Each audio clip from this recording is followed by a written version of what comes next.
How's it going, Phoenix?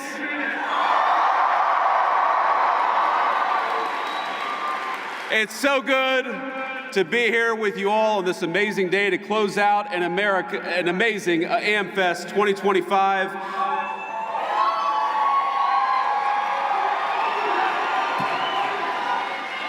What an amazing crowd all of you are, and I have to admit, today solved one of the great insecurities that I had. Because as I've watched Nicki Minaj come out and declare her support for the truth, for courage, and for wisdom, I've had this little nagging voice in the back of my head wondering whether she thinks I look like the JD Vance meme. And it turns out, and I confirmed when she walked down the steps, Nicki Minaj actually knows what I really look like, and that is the best tribute that I could possibly imagine.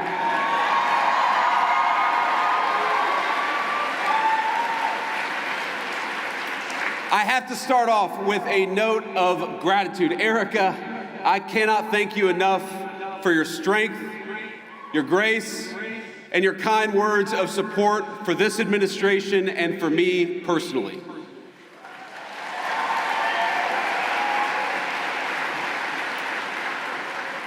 You lead an incredible movement at Turning Point, and I will fight alongside you and President Trump and every patriot in this room to defend the country that we so dearly love.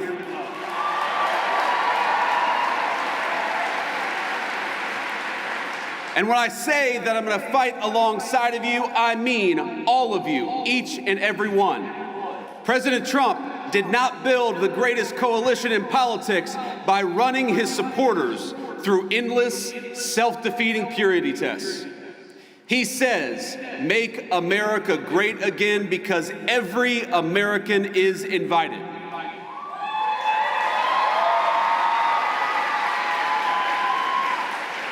We don't care if you're white or black, rich or poor, young or old, rural or urban, controversial or a little bit boring, or somewhere in between. People of every faith come to our banner because they know that the America First movement will make their lives better, and they also know that the Democrats don't care about anything other than maybe transing their kids.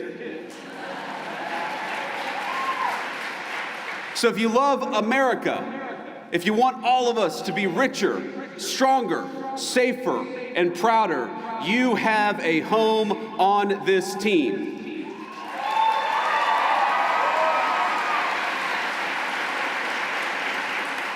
I didn't bring a list of conservatives to denounce or to deplatform, and I don't really care if some people out there, I'm sure we'll have the fake news media, denounce me after this speech. But let me just say, the best way to honor Charlie is that none of us here should be doing something after Charlie's death that he himself refused to do in life. He invited all of us here.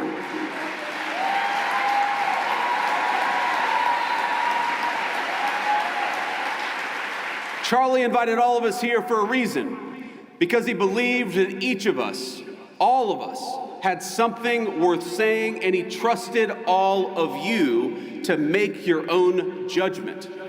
And we have far more important work to do than canceling each other.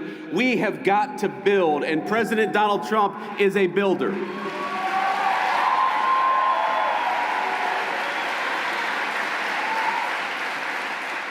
We're building a better country right now, and you have a rightful place in the success of your nation and the success of this movement. And we build by adding, by growing, not by tearing down. Charlie Kirk was a great builder too. He understood that any family can have its disagreements, its tough conversations. We can learn and improve and treat one another better. We can love each other despite the disagreement. But winning demands teamwork. And I am honored to be on Turning Point's team. I'm honored to be on your team, and I will stay that way.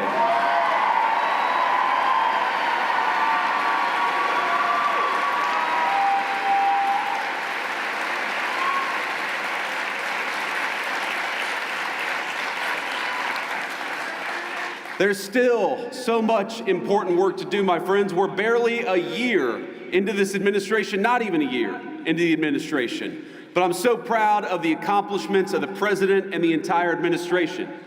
In just a year, we ended Joe Biden and Kamala Harris's border crisis.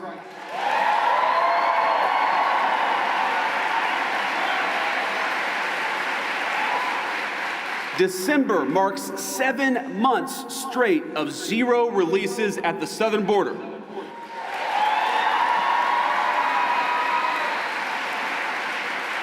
More than 2.5 million illegal immigrants have left the United States, the first time in over 50 years that we have had negative net migration, and it's just the start. When you restore sanity at the border, it shows up everywhere else. Rent prices are dropping 4 months in a row, and more native-born Americans are working than ever before. Kamala Harris opened the border and destroyed the economy. The Trump administration gave you net negative migration and much more job creation.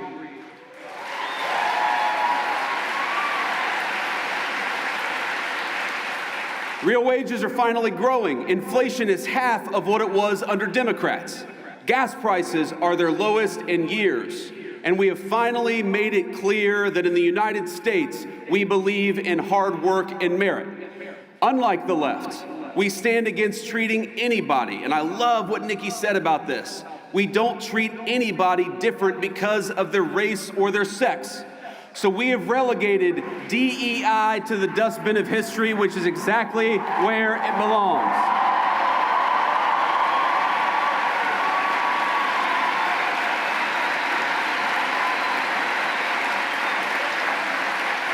In the United States of America, you don't have to apologize for being white anymore.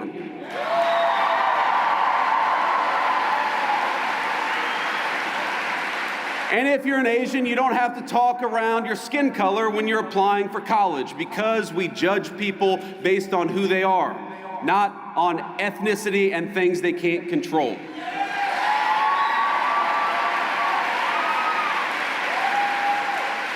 We don't persecute you for being male, for being straight, for being gay, for being anything. The only thing that we demand is that you be a great American patriot, and if you're that, you're very much on our team.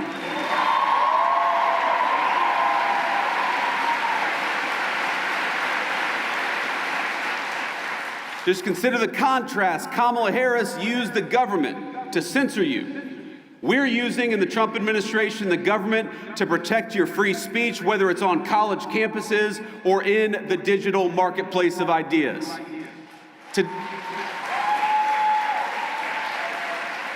Today, our military is welcoming patriots instead of firing them for refusing to accept an unlawful vaccine mandate.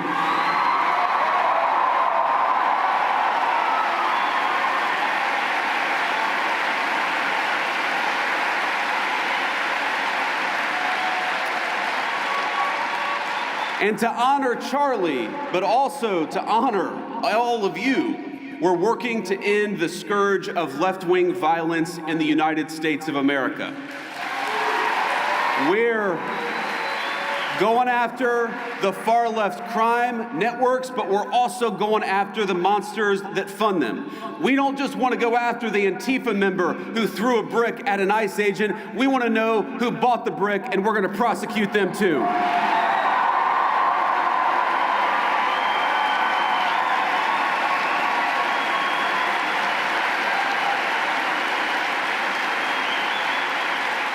We're making America healthy again with our great HHS Secretary, Bobby Kennedy.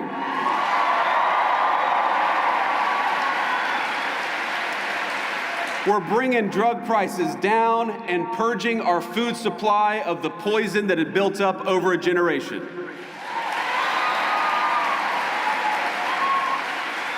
But my friends, there is so much more to be done. And the people saying we need to be doing more, we need to be doing it faster, trust me, I hear you. Greatness awaits every single one of you in the America First movement we are building together, but we need your help to get there. Do you want more prosecutions? Great. So do we. Donald Trump and I have a list of better judges and prosecutors to enact swifter justice. So join us in the fight against the stupid Senate rules to stand in their way.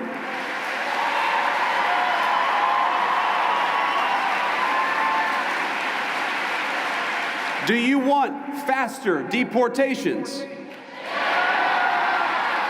So go to ice.gov/join, because we're building an army of patriots and we need good people who care about the country to help us secure the border and do it even faster.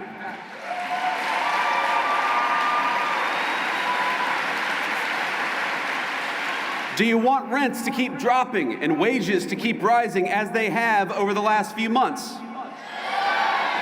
Then mobilize with us. Don't hand power back to the people who tanked the economy in the first place. Join the America First movement, and you will always have a place on our great team.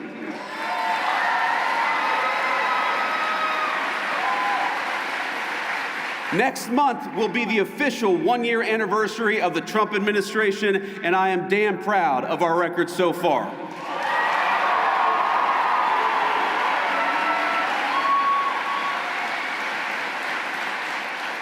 Now, the Democrats are already talking about 2028, and it looks like they're going to nominate a California liberal who's presided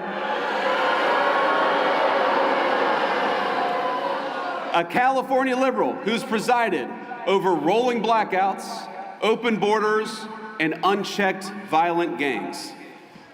They're just trying to settle on whether it's going to be Gavin Newsom or Kamala Harris. And in the meantime, what are the Democrats offering you in the meantime? I gotta say, ladies and gentlemen, they are not sending their best. Omar Fateh was Ilhan Omar's candidate for mayor of Mogadishu. Minneapolis. Little Freudian slip there. The candidate for Senate in Maine for the Democrats calls me a Nazi, which is rich coming from a guy who literally has a Nazi tattoo on his chest. And Jasmine Crockett. Oh, Jasmine Crockett. The record speaks for itself. She wants to be a senator, though her street girl persona is about as real as her nails.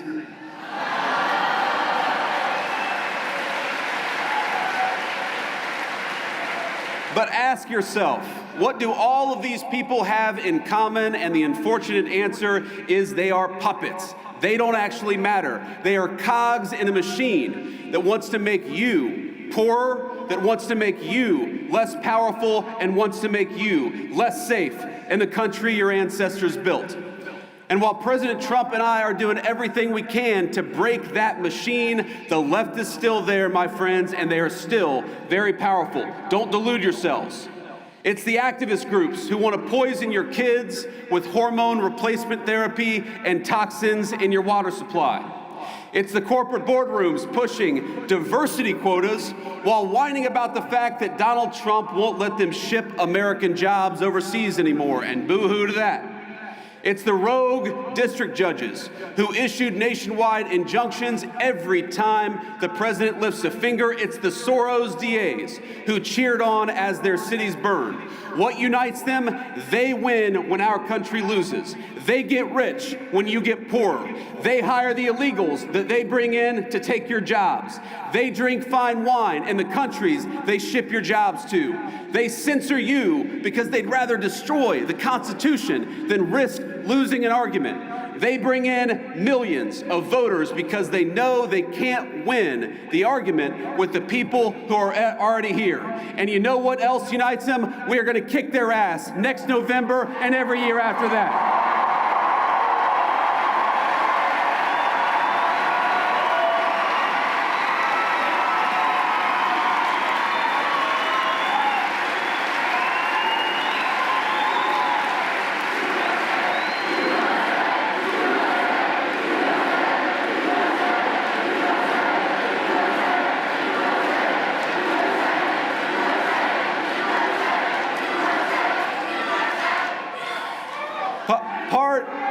Part of the American dream is the idea that we're all, every single one of us, on the same team. We're all part of the same American family.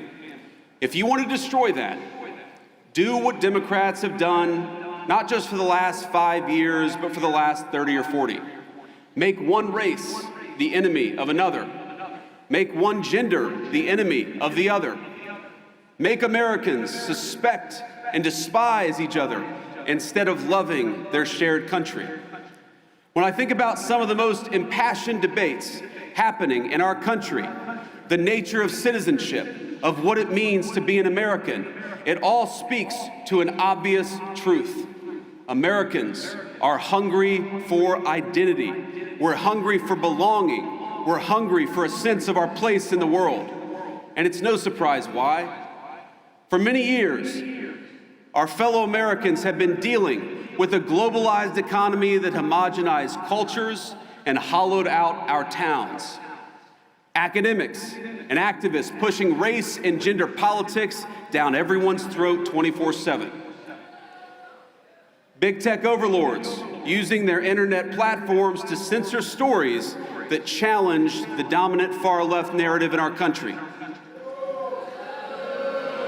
More than any time I can recount, people are talking about American identity and figuring out what it is that unites us. But I want to say something here.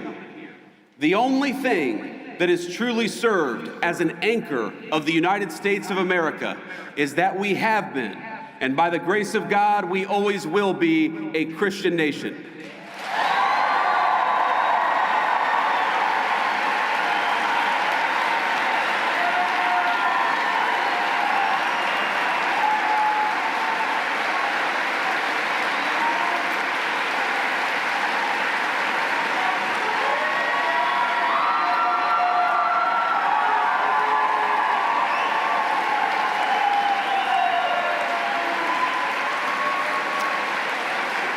Now, I want to be explicit because, of course, the fake news media will twist everything that I say. I'm not saying, do you feel about them the same way I do? I'm not saying you have to be a Christian to be an American. I'm saying something simpler and truer. Christianity is America's creed. The shared moral language from the Revolution to the Civil War and beyond. Across that history, our country's major debates have always centered on how we could best as a people please God.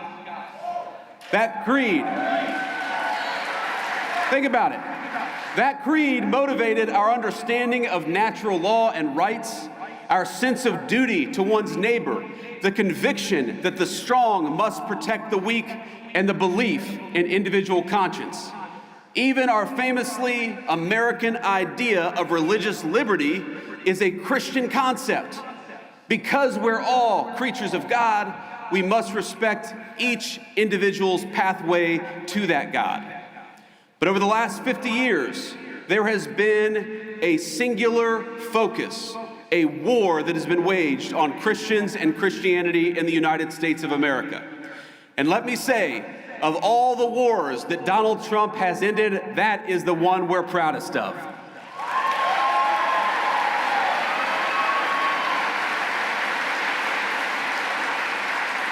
For decades, the left has labored to push Christianity out of national life. They've kicked it out of the schools, out of the workplace, out of the fundamental parts of the public square. Freedom of religion transformed into freedom from religion. And in a public square devoid of God, we got a vacuum. And the ideas that filled that void preyed on the very worst of human nature rather than uplifting it. They told us not that we were children of God, but children of this or that identity group. They replaced God's beautiful design for the family that men and women could rely on and turn to one another with the idea that men could turn into women so long as they brought the right bunch of pills from Big Pharma. They had all the religious fervor of a zealous convert without any of the grace or forgiveness of a true Christian. Scripture tells us, "By your fruits ye shall know them." And we might ask, what are the fruits of these people and their principles? And the answer is a man named Tyler Robinson who killed my friend.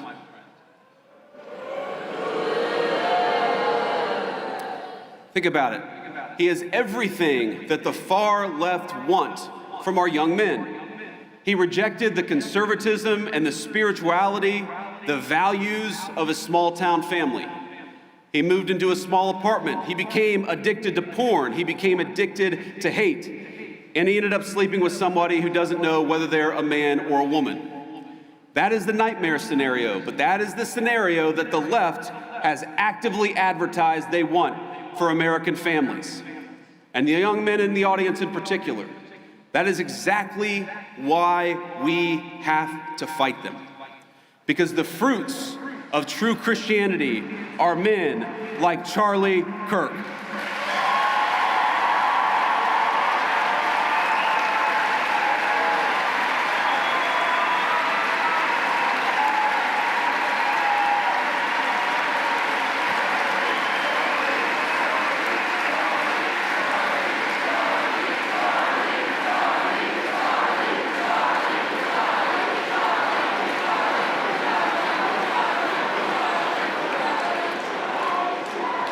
The fruits of true Christianity are good husbands, patient fathers, builders of great things, and slayers of dragons. And yes, men who are willing to die for a principle if that's what God asks them to do.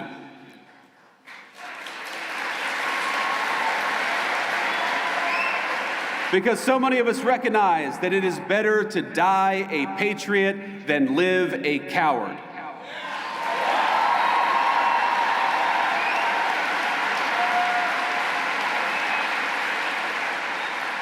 I'm going to tell you something I haven't talked about publicly before, but in the days after Charlie's death, I struggled a great deal. I'm sure many of you did too.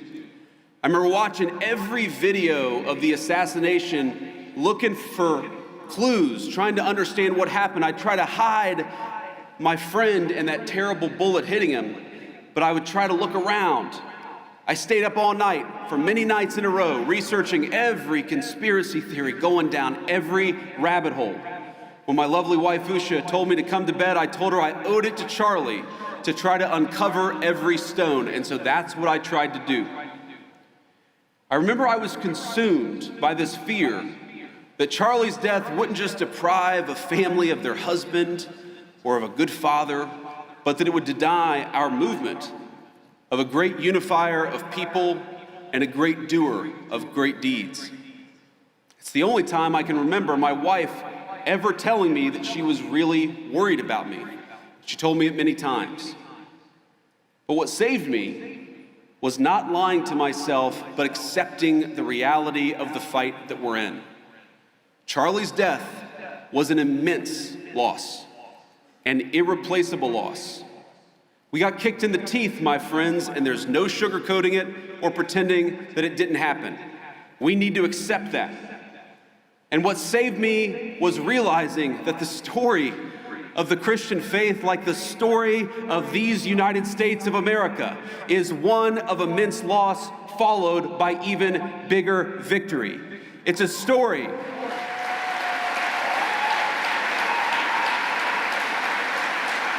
It's a story of very dark nights followed by very bright dawns. What saved me was remembering the inherent goodness of God and that His grace overflows when we least expect it. Not long ago, I spent time at a Christian men's ministry just a couple of weeks ago. And here's what they do. They take men who struggle with addiction or homelessness and they help them get back on their feet. They feed them, they clothe them, they give them shelter and financial advice. They live out the very best part of Christ's commission. Now afterwards, I had lunch with 4 of these men. It was a couple of white guys, a Hispanic guy, and a black man. They had all struggled in their unique ways. Some had lost contact with their family, some of them for a very long time. Others were desperate to rebuild relationships with their kids so that they could see them on Christmas. But all of them were back on their feet. And what saved them? It wasn't racial commonality or grievance. It wasn't some philosophical jargon. It wasn't a DEI prep course, and it wasn't a welfare check. It was the fact that a carpenter died 2,000 years ago and changed the world in the process.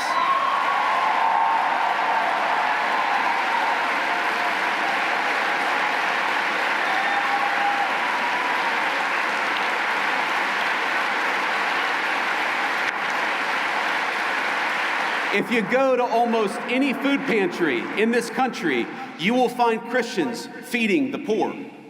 If you go to addicts whose families won't even speak to them, like my mom was at a certain point of her life, it's often the Christian ministries that stay with them at their very lowest moments. You'll find Christians sitting patiently beside hospice beds and in recovery rooms and in all the places of the world where people have given up on other people. And this is the moral truth we strive to center in our work in the Trump administration and in this great movement of ours. A true Christian politics, it cannot just be about the protection of the unborn or the promotion of the family, as important as those things absolutely are. It must be at the heart of our full understanding of government. Why do we penalize corporations that ship American jobs overseas? Because we believe in the inherent dignity of human work and every person who works a good job in this country.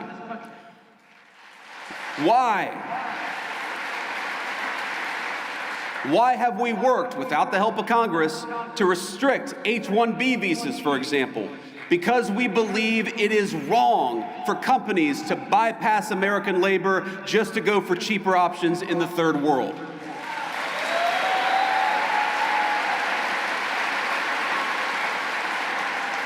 We help older Americans in retirement, including by ending taxes on Social Security, because we believe in honoring your father and mother rather than shipping all of their money off to Ukraine.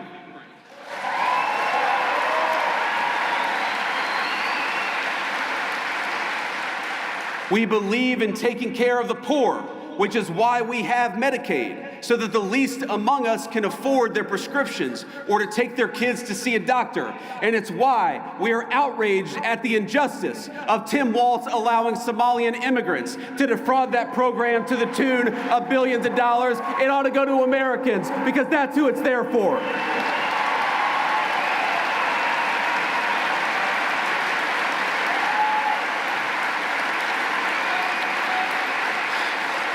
Now, I want to close, my friends, but I have heard you. I know that some of you are impatient at the pace of progress, and my response to that is good.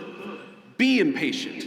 Use that desire for justice for your country as fuel to get involved in this movement in a bigger and better and more powerful way. I know some of you are discouraged by the infighting over any number of issues. Don't be discouraged.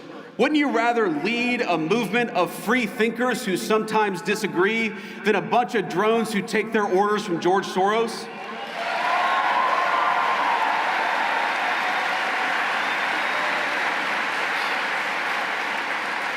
And I know many of you miss our dear friend Charlie Kirk. So do I.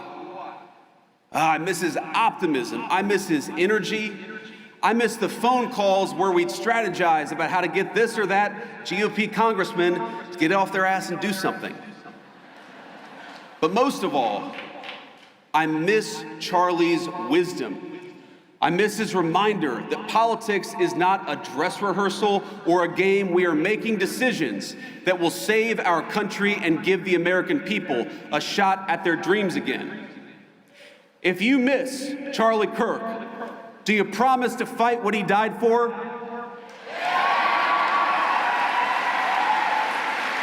Do you promise to take the country back from the people who took his life? Do you promise to help defeat the radicals who cheered his death? Do you promise to honor his memory by having faith in the God he loved? My friends, commit to these things, and I promise you victory. I promise you closed borders and safe communities. I promise you good jobs and a dignified life. Only God can promise you salvation in heaven, but together we can fulfill the promise of the greatest nation in the history of the earth. Merry Christmas, my friends. Let's keep fighting.